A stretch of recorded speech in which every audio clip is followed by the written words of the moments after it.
Well, thanks for coming, guys. We this was something I wanted to put on for a while. Um, it looked like a really nice mesh between the two papers and a methodology that really probably doesn't get discussed much in our field. Uh, Admittedly, there was a paper that I had wanted to read for a long time but hadn't got around to it, and I found them both enjoyable, the paper and the commentary on it. So thank you, Greg, for that work and for coming here tonight in your busy schedule. So ArcDoc, we're in the field. We're basically looking at alignments through a compass or a theodolite or total station or counting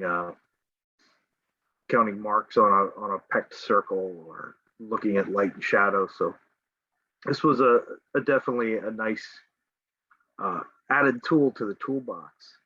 I just have a couple quick questions. I gathered from the paper that it's only been applied really at two locations, or two general locations, and then a couple sites at each of those locations. Is that correct?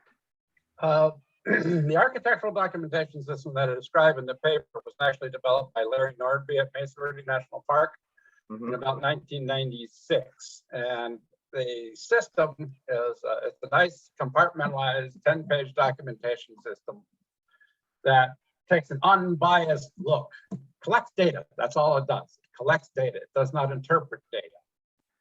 And I think that's what's most important, is we collect the data and let the data say what things are, rather than going into a situation where you have features, you don't know their origin, and then you make conclusions, and then sometimes you get smacked in the back of the head by the documentation from the past, so maybe that was the way it was originally. The system has been applied at Mesa Verde National Park, many national parks throughout the Southwest, Canyon de Chelly. It's actually fairly widely used now in the national park system to document standing architecture. And that's the difference. It's not good. There are components now to it for rock art panels, but it's mainly derived to document standing architecture, which is principally what Mesa Verde has. Is this being used right now too? I mean, is it? Oh, I yes, mean, yes. No, it's in active use throughout many parks in the Southwest.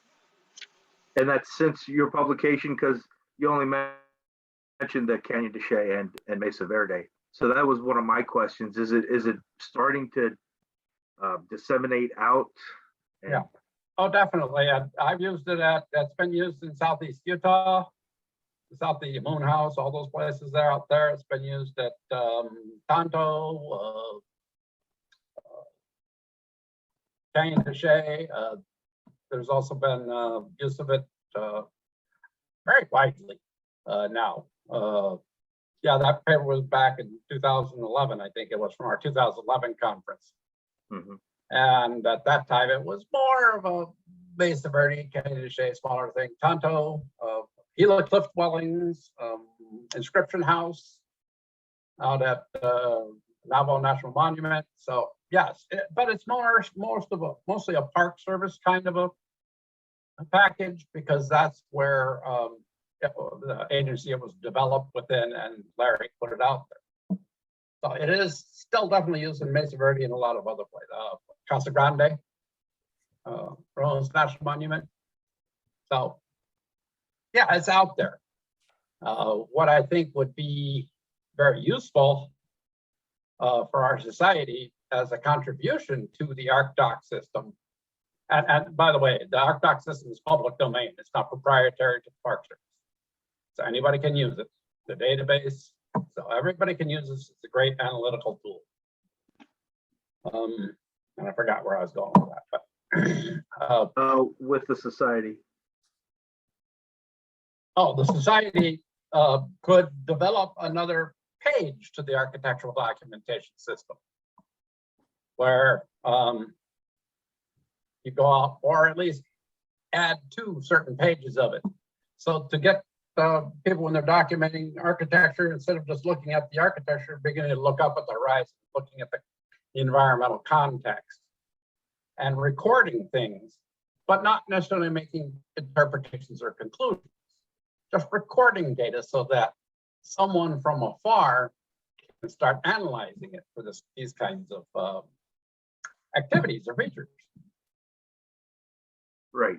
If it is to be used as a tool, it needs to be free of interpretation and things like that. Save that for the papers, the publications. Right. And there is one part of the where you in doing the rooms, when you document a room, there is a section where you do a narrative, and there some interpretation is allowed. But generally, it's check boxes, measurements, azimuths, angles, just recording all the data and letting it speak for itself. Greg, another quick question. Why do you know why it's limited to just architecture? I mean, there are other site things like check dams and terraces and let me go back 2 steps. Yeah. There's actually 4 components, or three components to the ArcDoc system: level 1, level 2, and level 3.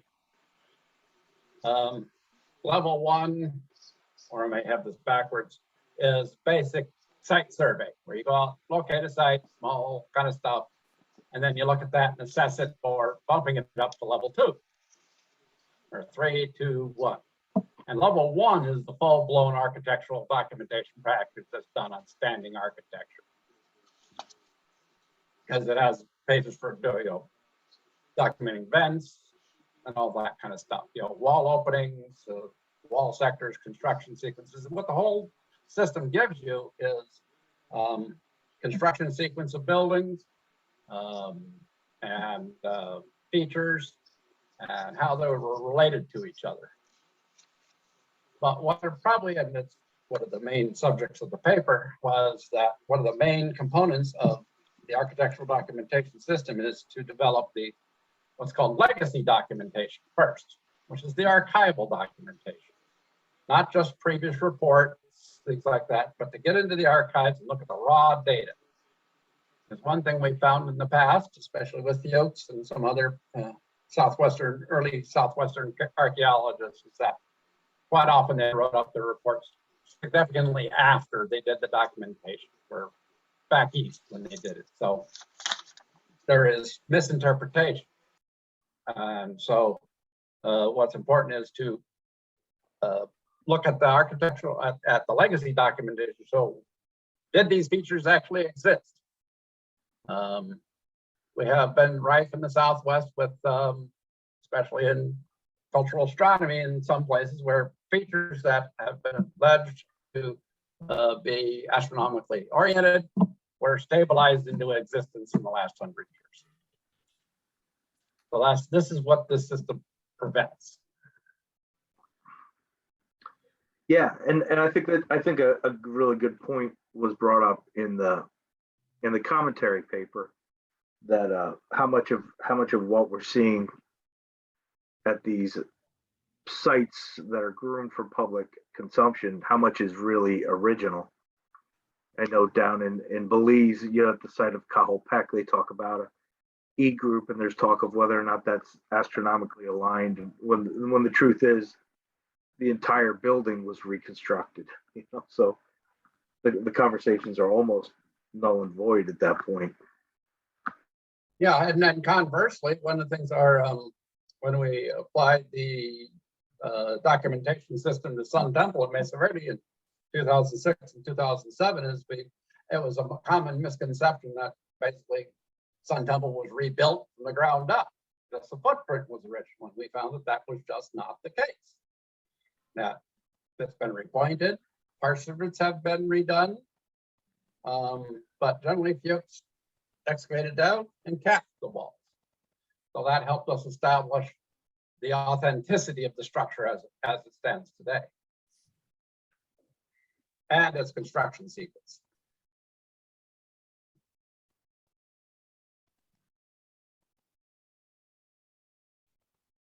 I have a couple other points or questions. As a tool of the U.S. Park Service or the National Park Service, well, I guess my first one is, how would the public go about accessing the tools or the forms, the documentation that goes around with ArcDoc, to get a handle on what's there and how it could be used in research at other sites, possibly non-park sites? Right. The system as it exists, it's a 10-page form package and a printed manual about that thick. Mm-hmm. And it can be a little bit cumbersome for avocational archaeologists, especially, to use. There's no reason we can't. It's a system that's in public domain. So what we can do is take that and adapt it and change it. Mm-hmm. There's no reason we can't add things to it. One of the intrinsic inherent issues, I think, in Southwestern archaeology in general, is that there is no consistent documentation system throughout all the different states.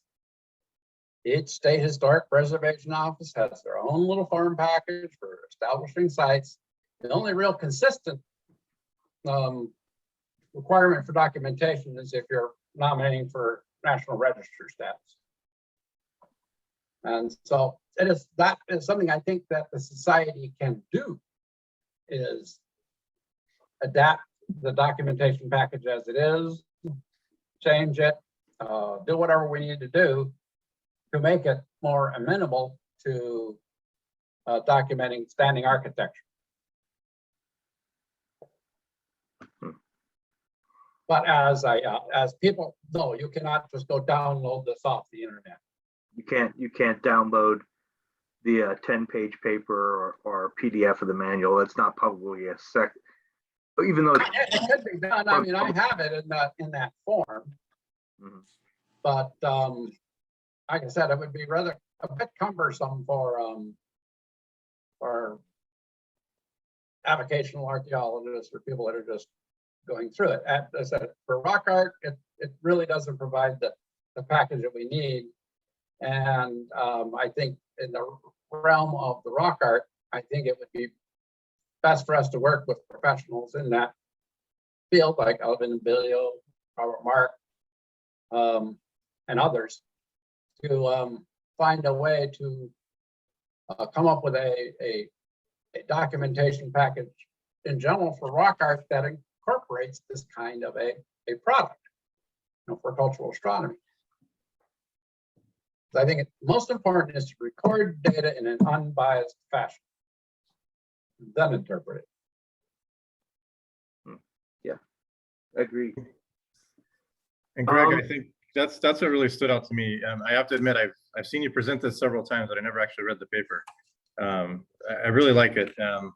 I think that's a really good, I guess, cautionary tale that we should be really emphasizing. I mean, a lot of us jump in with preconceived notions and start the work from a point of already deciding what we're going to do, versus like you're talking about here, just truly document the site as it is. And then it really struck me, and it made me really think about the sites that I've been to. What was it really like? Not what I'm seeing in front of me today. Going back and I had to admit I haven't done that for some of the places I'm looking at. So I think it's a good place to start. Just what's the lay of the land, and then go back to the historic record and see what has changed, if it has changed at all. Right. Yeah. So Greg, I wonder what you know about ArcDoc for Casa Grande. That's a big issue in terms of how much it's been reconstructed. Chaco, not my department. Yeah. I do remember at I think one of our earlier conferences, Ron Sutcliffe Yes, of course. did a review of the documentation at Casa Grande and really put some doubts into whether that solstice alignment actually happened. Yeah, that's the feeling of someone like Steve Lexon, who feels like it's been And I agree with him. I don't think it major happened. reconstruction. I think that's an event that was stabilized into existence. Has it been written up? I mean, has anyone analyzed that using ArtDoc? Not the ArtDoc package that we developed at Mesa Verde. They have their own documentation packages. And that's, again, down in Chaco, they have their own documentation package. Yeah. So everybody has their own different documentation package. It'd be really cool if we get everybody into a standardized system so everybody would be talking apples. But I don't know that will ever happen. But yeah, the Casa Grande one, yes, we know it's cardinally aligned. But as far as this also goes to some of the stuff you and I have looked at Balcony House too. Right. If a wall is not there, you have no idea if there was an opening in it. Yeah, just a little background about the Casa Grande discussion they're having. There's a proposed solstitial alignment with a sunrise through a window that may very well have been blocked off during the time of occupation. So, and it's a major carnival at Chaco at summer solstice, where hundreds of people gather to watch the beam of light go into a niche on the wall. That window may be blocked. The niche may have been covered by a wall covering, you know. So it's, and there's pretty good the niche that in that western wall may have been stabilized into existence. yeah. And so that's what I did mine, and especially when it comes to the 3-story tower or 4-story tower at Cliff Palace. There are features there that are in the right place that work, but there were only not much there. I found when I did the work there, found other features that hadn't been recorded, but I had dead bang proof that they were original and in place and would have worked. So, yeah, we got to be really careful about looking at architectural features and whether they existed at the time that the folks lived there. And one place where I've worked a lot is India, and the Archaeological Society of India. When they opened up the sites for the public, they tried to make them as beautiful as possible, and they want to put on a good show for the public, and they are really very, very worried about anyone seeing it before and after their reconstruction.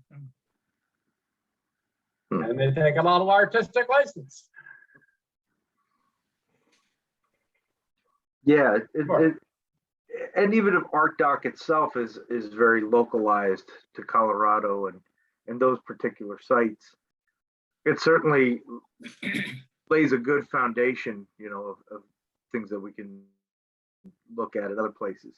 I mean, in Central America, it's certainly not a rich as the American Southwest. I mean, we have, you know, the earliest we have is paintings by, you know, Catherwood and some early photographs by Mailer and things like that. But, you know, it's certainly evidence of how different things are to what, you know, when they were first discovered, really. Which is, you know, kind of one of the things that really interested me is how could, you know, we take the methodology of ArtDoc and apply it to, you know, possibly, I know this is the, you know, all kind of focused here in the American Southwest, but how could this kind of methodology be formalized and introduced into the field, you know, for sites really globally? Right. Globally, it would be very difficult. It's like everybody has their own system and they don't want to give it up for somebody else's system. In the Southwest, we have one advantage in that, yes, we have a tremendous amount of standing architecture. Whereas you get back east, it's all, you know, mounds and flat, and, you know, but by far and away, the vast majority of reported alignments or orientations have to do with rock art. There's very few, relatively speaking, in proportion, very few architectural alignments.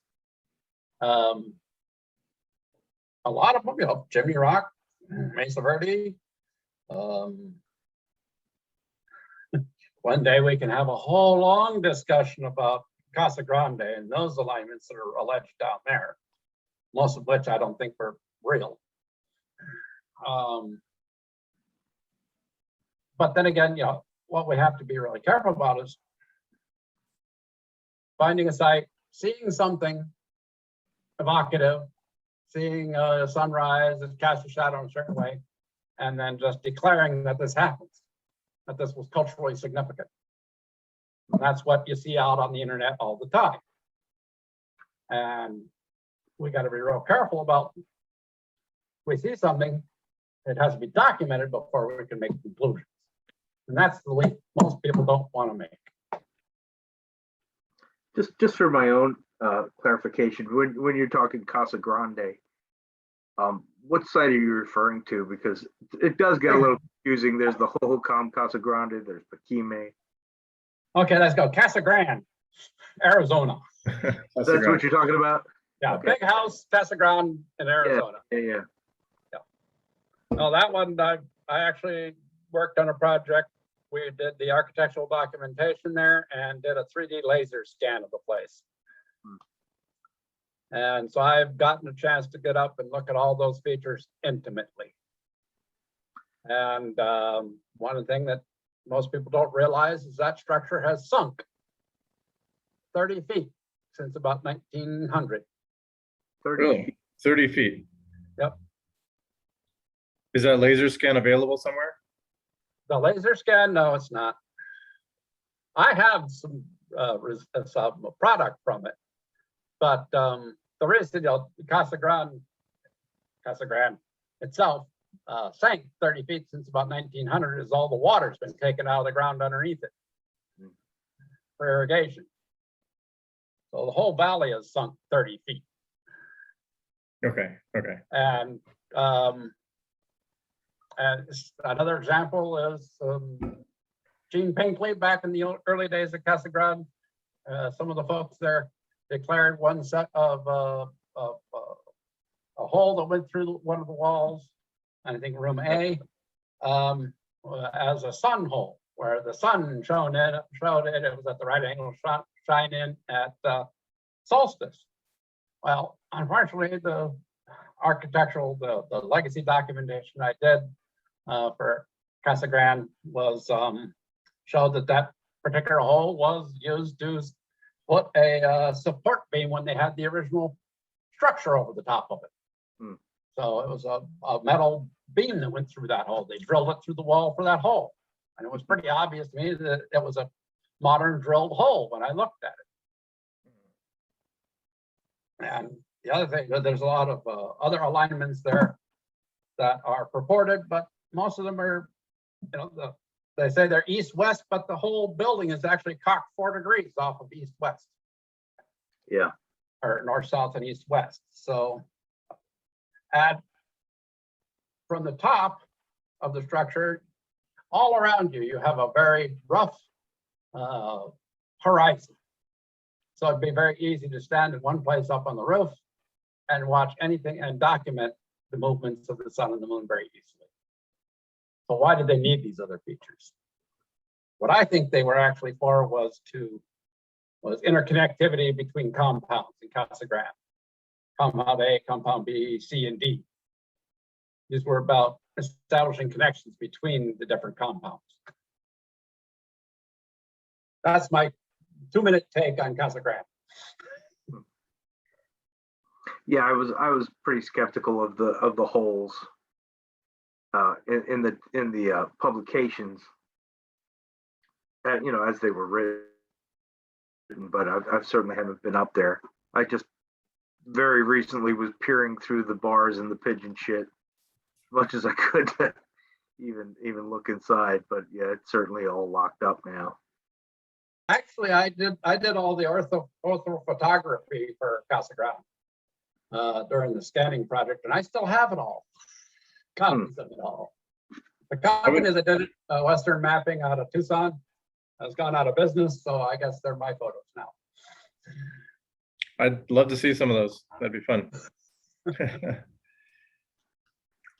The only thing we didn't get was the wall tops.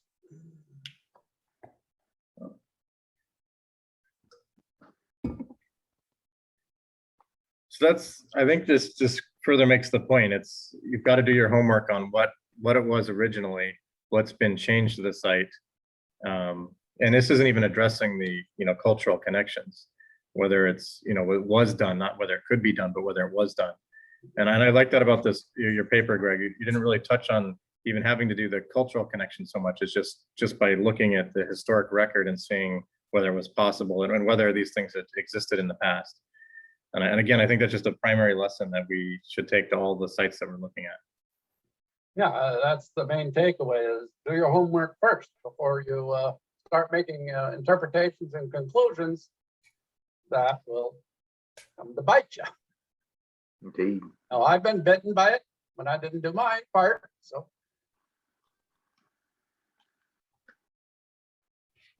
Let me follow a little bit on what Chris Dombrowski was just saying. It occurred to me when I was kind of looking through your assessment of documentation and legacy documentation. Oftentimes we ask ourselves, what's the ethnography tell us? What's the, when we're sort of like looking at a paper or looking at a project, is what does the ethnography say about this? And that really isn't in here, and it actually is probably more elusive to find that information in any kind of deep archive or So anyway, maybe we should talk about that a little bit. It seems to me like that's the third leg of the stool.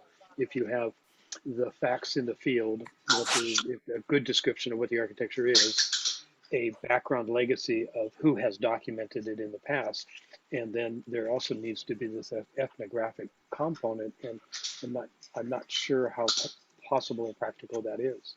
Does anybody have any thoughts on that? I do have a thought. I'm afraid it might not be popular, but I was going to bring it up anyway. So there's my lead in. So there seems to be very few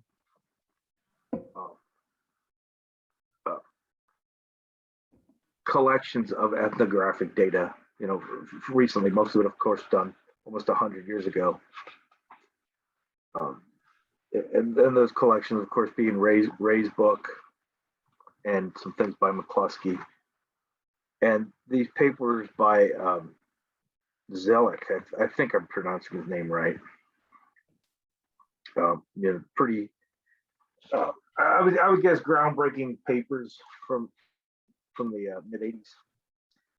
And I'm looking at the one here, the Ethnoastronomy of the Historic Pueblos, Part 2, Moon Watching.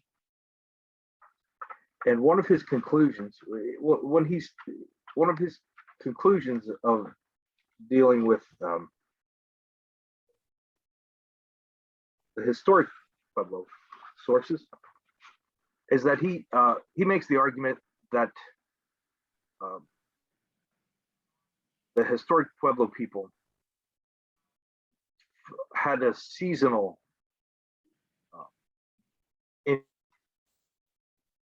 interest in calendaring. When it was a time to plant, when it was time to harvest, when was the end of the year, and setting up all that through ceremonies and anticipatory observations and things like that. But his point was that beyond the seasonal year, they had no interest in chronologies or longer time periods. And he states clearly in his conclusions here that he says the historic Pueblo people had no clear indication. There's no clear indication appears to be of observations of the 18.6 year lunar standstill relative to a fixed horizon position, which kind of sticks out to me with all of the conversations we have. What are people's thoughts on his paper, his opinion? We've talked a lot about the equinox, but his point, and whether or not we should be considering that, but his point is that the historic people showed no ethnographic evidence of a concern with that. not saying that the absence of evidence is the evidence of absence, but I'd like to throw it out and get everybody else's opinion. Throw that stink bomb out there and see what happens. Well, someone else can go first. Okay, so, but I will.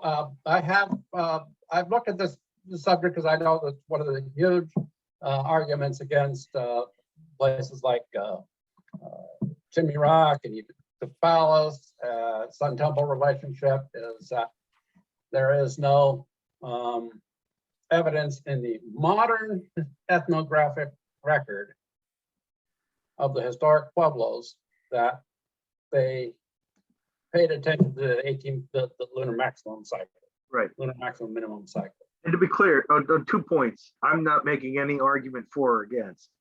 Right. And Zelik's paper was specific to the historic Pueblo Right. of the early 19th century. Yeah. Sorry. What they're trying to do is ethnographic analogy, saying what happens in the historic Pueblos Mhm. today is the same thing that happened in the ancestral Pueblos 800, 1,000 years ago, is a fallacious argument. You have no idea what those folks were thinking back then. Right. It helps educate a conclusion at best. There's two things that could have happened in the meantime. I mean, I think Kim would agree. We have pretty clear evidence of the recording of the lunar maximum cycle at both Chimney Rock and Mesa Verde Cliff House and Temple, right? Right. Yes, right. They built it, so it must have meant something to them. It did. And I've asked Kim this many times because it's a problem that vexes me. And I think we're on the same page at Chimney Rock because of its uniqueness. No? Yeah, I think in terms of the unique, the two towers, there's a unique horizon there that enables the moon's movement to be precisely noted. Back again to Mike Zeilik. Zeilik is the way he likes to pronounce his name. Yeah, that paper is very, very carefully done. He's an extremely good researcher in that regard, but he does have a dog in the race, as they say. He was a major opponent of Anna Sofer's interpretation of minor and major lunar standstill at Fajada Butte and the great houses in Chaco Canyon.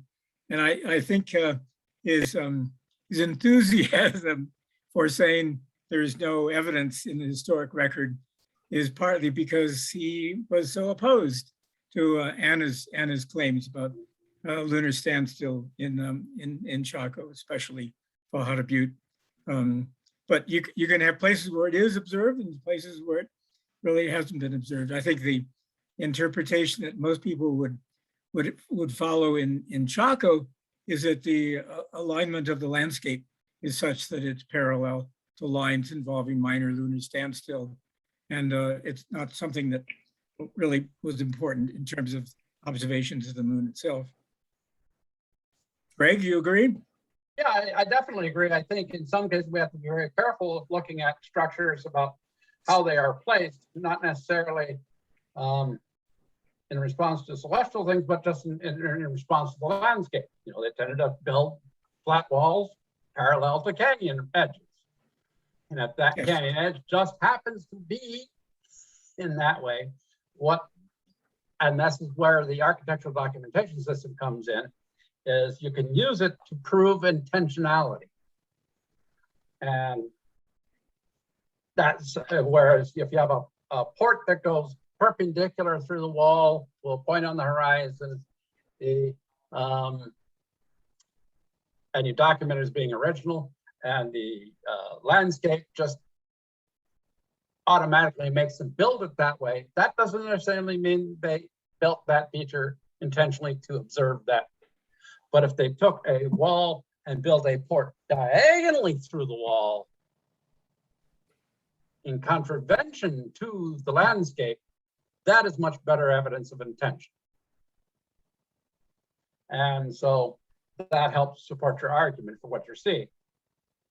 The other thing, to get back to the ethnographic analogy question, is we have pretty good evidence, and as we build more database, more research, we have pretty good evidence that the ancestral Pueblos did observe the lunar standstills.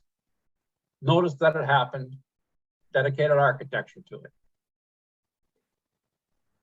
What did it mean in their minds? We will never truly know. But why didn't that make it into the current Pueblos ethnography? I think there's two reasons for it. There's two possible reasons for it. One is the obvious, it's sacred knowledge and it's none of our business. And they aren't talking about it. And I remember Ed Cabote, when he did the Grand Canyon Star Party project, mentioned that there were a lot of lunar stuff that he knew about, but he certainly wasn't sharing it. So maybe it's not for us to know. My real thought about it is the disconnect is that it was part, the lunar standstill cycle was part of a socio-religious political system that ultimately failed. And so when you have a system that fails, you don't bring it forward. You leave it behind.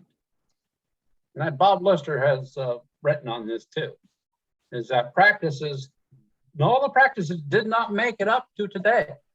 A lot were left behind, and we'll never know what was left behind. Yeah, that's certainly what Steve Lexon argues about the relationship or discontinuity between Chaco Great House culture and modern Pueblos. I'm afraid I have another gathering I've got to go to. I'm going to have to leave just as this is beginning to get interesting. So see you guys later. Bye. See ya. Okay. I'll talk to you later. Well, I just want to follow up on Rick's comment as ethnography being kind of the third leg. Just in terms of an order of operation, it's also the hardest, I think the hardest thing to attach to. So I think what Greg's work illustrates is before you go into that effort and really dig into that, make sure you've got it right in the first place. And so I do think as we're talking about putting methodology in place, I think an order of operation is also important. But as far as the ethnography, I forgot where I was going with this. Get back, go ahead. I guess I want to just, I don't know the answer to this, but in research currently and in the past, has the ethnography always been drawn from historic records? So early archaeology of the area. And when did we transition to actually sort of dealing with ethnography as asking those that are stakeholders today in the ethnographic kind of information? And is that is it easier or harder? Well, I think one of the things that we're looking at is ethnography of today and ethnography of 125 years ago are two different ethnographies. I think that's my point. Yeah, I think that's where I'm kind of going. Two different ways of approaching it. Most of it in the past was, we're going to go there, we're going to look and observe and talk, and then we're going to make our own conclusions about what they did. In some ways. Today, it's much more inclusive. We ask them, what does this mean? How does it work? And then they share what they feel comfortable sharing, and don't share what they don't feel comfortable sharing. The other thing about ethnography, like the late 1800s, Fuchs, Stevens, everybody else, they went out there, recorded stuff in their notebooks, went home, and wrote it up months later. And so there are a lot of disconnects and misinterpretations. And that's one of the main goals of the Fuchs Archive project, is to go look at the raw data. Yeah, I think we're all pretty guilty of that. But that was, it sounds like how I do it. yeah, That was my last point I wanted to bring up, and I think that's also great. A great segue with the Society's Fuchs Project and the designs, the going in and digitizing his work and his notebooks over in the Smithsonian. As only having a high level view of Fuchs' work and the regions of his studies, what sites might lend themselves to future ArcDoc type investigations that might come out of, you know, our own digitization projects? I mean, that's just hit and miss it in terms of architecture. He documented, he took notes on, you know, Hovenweep sites, and some of the Hovenweep sites in much more detail. Cliff Palace has about 5 pages of scribbly little notes. You know, Yeah. I think he learned over time about writing more notes. But then again, from what was he, there's basically 4 or 5 notebooks of his back well, from the late 1800s when he spent his time living with the Hopi. And from the 1 or 2 that we were allowed to open, amazing artwork in there. Drawings of casino masks and all kinds of information written down. None of which was done with the permission of the people he studied, really. So we would have to be very careful about how that information is assessed, recorded, and disseminated. We would have to include them in it. Something they haven't had the opportunity to do before. And I'll tell you, we've had a lot of enthusiasm from Hopi and other Native peoples about this project, because they want to know what they've lost. And a lot of it is in those notebooks. Right. I think the real answer to the question is we don't know what's in there. I mean, we've seen the distilled version of his work, but to actually, that's what's so exciting about the project, is to actually get the raw data. I mean, he was just one man processing it and disseminating it out, but he took so many notes. I think that's, we don't even know what we don't know. Exactly. well, But as far as, you know, what other sites could we do just from Fuchs and stuff? It's not just Fuchs and stuff that's back there either. There's and Fuchs and stuff is down in WAC and Tucson, Western Archaeological Center. It's spread all over the country. And so pulling that together into one place we can go to look at stuff, I think would be one of the main tools.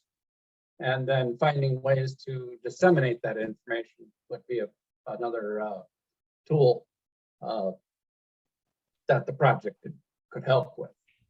As far as, you know, individual sites, that we got lucky that Fuchs took some pretty darn good notes on some temples. And I've used some of his notes on looking at unit type house in Hovenweep. There's another one that I don't think actually happened.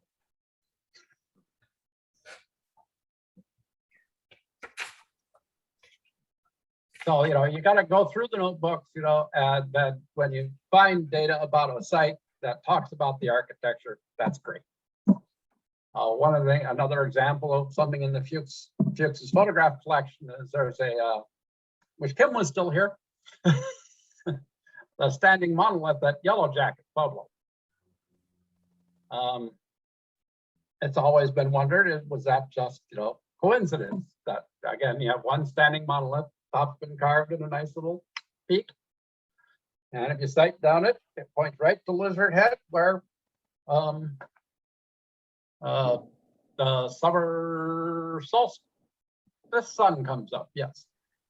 Thought everyone was, okay, oh, you got one little, well, it turns out in the Fuchs' archives, there's a photograph of Fuchs standing with a hand on one standing monolith and a hand on another standing monolith right next to it. And they're both in perfect line pointing off to Lizard Head. So to me, that would be conclusive proof that 2 points make a line. course, how that information was used is the real point of cultural astronomy. And that's where we got to get off in there.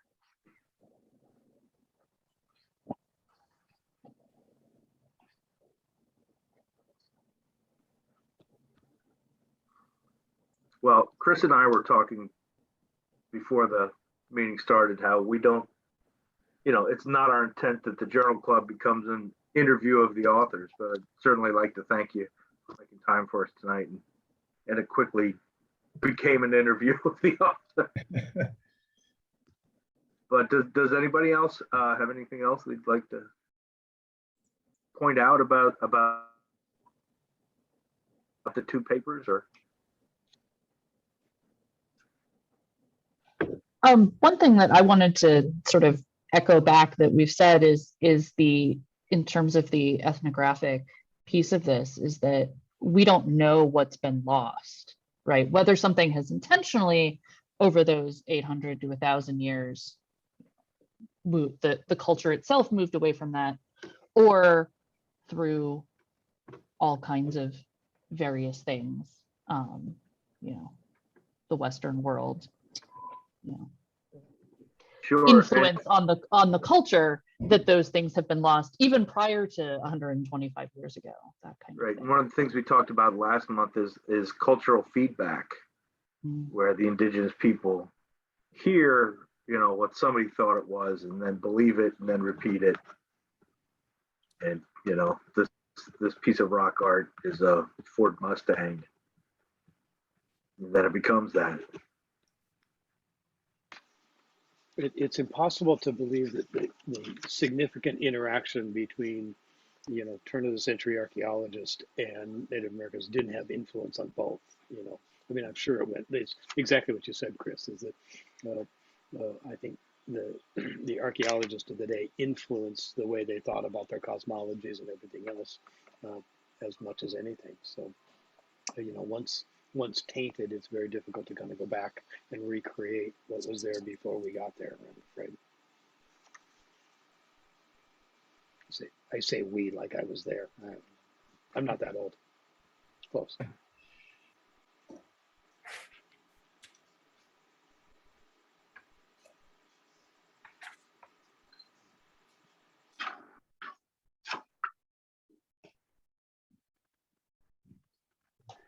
Does anybody else have any thoughts or comments? Those are all of my thoughts. This has inspired me, Greg, to try to dig up some history on the sites that I go to, just to make sure that I'm not chasing my tail. So Yeah, it's hard to find them, and not myself. I've always said, look at the raw notebooks, not just the published reports. They're Sites available. have been documented before and written about. That means they had to have taken notes. Find the notes, do your own interpretation. that does bring up another point. Is I think archaeology is not my discipline, and my training has been you do an extensive literature review before you even think about doing the experiment. And I think in this sort of archaeoastronomy world, we can do the experiment without doing any of the literature review, and sometimes it's actually quite hard. Well, I would take issue with that. I think that's an exercise in producing false positives. Oh no, I'm not advocating it. I'm just saying that the literature review is actually hard. And I'll give you my example. So I went to U of A, and they have the state museums on campus, and they have a huge repository, and I can reference things and I can find things, but when I go to access it, I don't have any anthropology, archaeology credentials, and so there's a lot of restricted material. And so I think we need to be trained to do our homework, but somebody like me hits a wall, and so there's a barrier there that I think is unique in anthropology, whereas astronomy, physics, biochemistry, you have access to all the papers, you read everything you possibly can, and you design your experiment, you go. And your point is valid. As as this community, most of what we have access to is secondary sources, published assessments. Exactly. Yeah, exactly. And every time I've tried to get to the primary sources, without property credentials and training, there is a barrier there. Well, possibly that's something that our organization could help with. Yeah, I've thought that. Of being the credentialed sources, be able to help facilitate the connection between people that want to know and the sources of information. I completely agree. Yeah.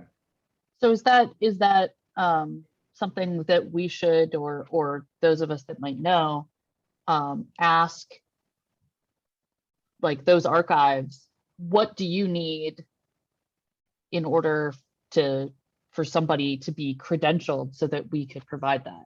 Is that a conversation we need to have then?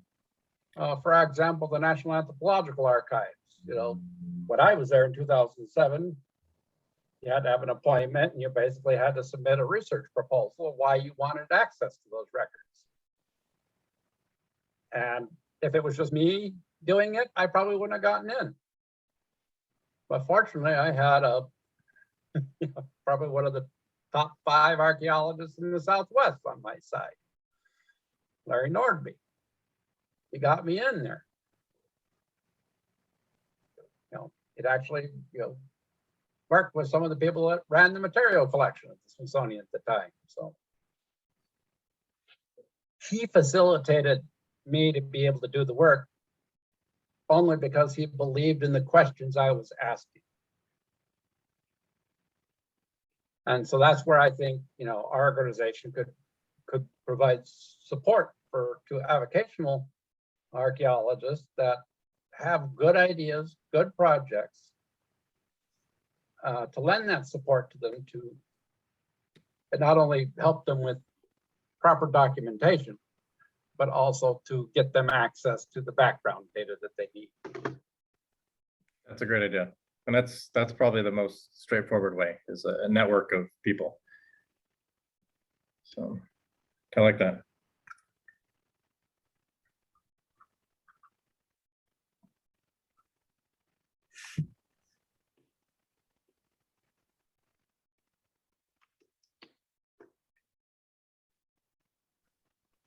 If nothing else, I'm gonna have dessert. Yeah, I'm actually going to need to run as well. So we're right on the money. So 6 o'clock or whatever time it is for you guys. So, well, thank you all for coming. This has been great. And thank you, Greg. I know you're busy, but Thank you very much. I figured if I didn't show up for my own paper, there was gonna have to, y'all were gonna sit and stare at each other. Thanks, Greg. You Thank betcha. you. Do we know We'll our see you paper for next month? Chris and I have two papers in mind. It's the ones we were talking about. I need to make sure I can get copies of them. That was kind of the scramble for this one. And then we have the dates and the papers for the next 2 months, and we're working on December right now. So I'm gonna try to get that up sooner than later. Okay. Okay, cool. So If I can get that information earlier, then I can create Facebook events and things. yeah, no, we were, Cool. yeah, we're working on it. Awesome. Cool. Just letting you know. Are you Yeah, no, talking yeah. about the one paper that I was suggesting for this month? No, there's, I'm blanking on the names. The ones that the board was the talking one- about. I just couldn't find hard copies. And then Chris and I are talking about one that's very heavy on the math. And so we wanted to definitely give people time, at least give us time to wade through it so we can at least present it Right. properly. It would if we did it, it would be a heavy lift. So there would only be one paper that month. Yeah. But Chris and I have a plan, so we're not doing it month to month. We'll have a list going out a couple months at least, so we can get ahead of ourselves. And So. just a future thought. It doesn't matter when we plug it in, but I just was recalling. I think I heard John Carlson kind of talk about the migration of the notion of Venus and Venus, the star, from Central America up to our region, Southwest Arizona. And I just would get interested in maybe something like that. Is there any who has documented, who has written about sort of this transfer of knowledge from Mesoamerica to? hey, if you want to go there, I'm all about that. This is all my Mesoamerican library. Oh, is it? Okay. So that if there's people that have written about that direct link, or if there is a direct link, and not only Of course, there might be some cultural things, but are there any astronomical cultural things that actually sort of have come? that I have think been I think documented? more so than Venus. I mean, Venus is important, but the thing that I find striking, and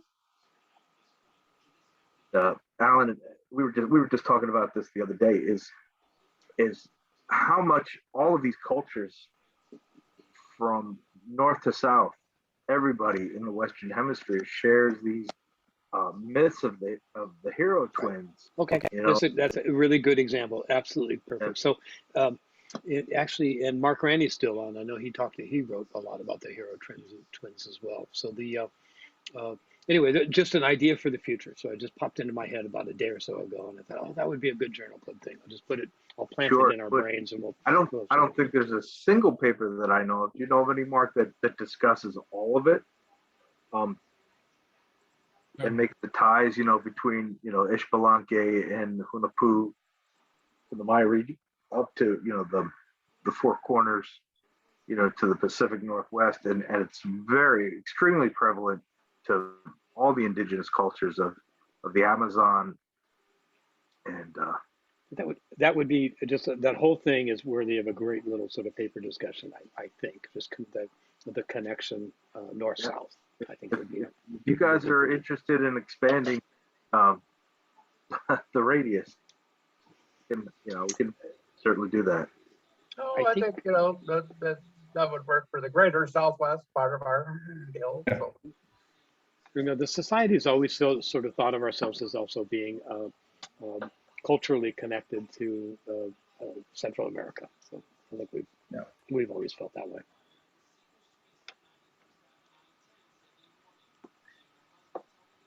Okay. Well, Goodbye. great. Al. Well, good I've night, got guys. everyone. Good night, everybody. Thank you so much for coming. Good to see you. Thank you. Bye.